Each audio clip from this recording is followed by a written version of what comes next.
Bonjour à toutes et à tous et bienvenue à ce webinaire. Le thème qui nous rassemble aujourd'hui se situe au cœur de ce que la CRC a porté comme priorité depuis sa création, notamment la région québécoise. La liste est longue et impressionnante des dossiers qu'ont portés les religieuses et religieux d'ici afin de militer pour une justice effective, celle qui, à bout de sensibilisation, de messages, de marche avec les plus démunis et de projets concrets, a changé les choses. Cette belle tradition vivante nous conduit aujourd'hui à réfléchir sur cette encyclique tellement prophétique du pape François, Laudato Si. Je cite, l'écologie intégrale est inséparable de la notion de bien commun et implique la justice entre les générations. Cette conception découle du fait que tout est intimement lié et que tous les problèmes actuels requièrent un regard qui tienne compte de tous les aspects de la crise mondiale. Je nous souhaite donc un bon moment ensemble et rejoignons Saint François dans son chant inspiré. Loué sois-tu, mon Seigneur, pour sœur et mère la terre, qui nous soutient et nous gouverne et produit divers fruits avec les fleurs colorées et l'herbe.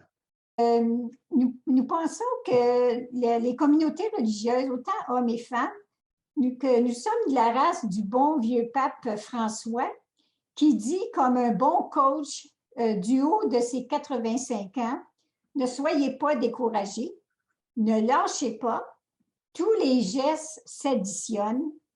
Nous aimons quand il dit au paragraphe 70, tout est lié et la protection authentique de notre propre vie, comme nos relations avec la nature, est inséparable de la fraternité, de la sororité, de la justice, ainsi que de la fidélité aux autres.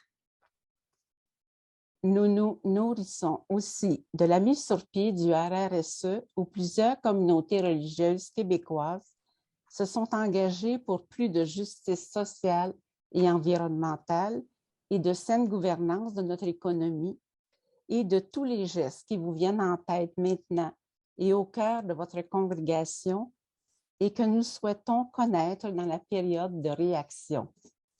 Laudato Si, loué sois-tu.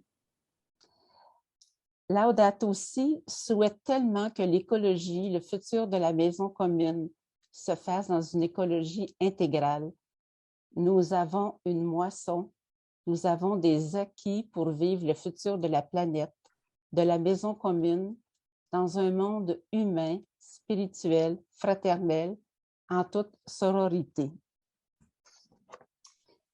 Alors, dans le fond, pourquoi se remettre en question à partir de Laudato Si?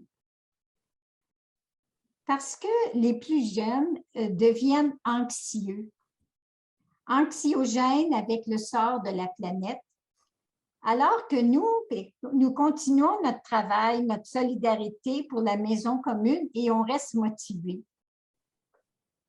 Mais les plus jeunes sont anxieux et sont anxiogènes.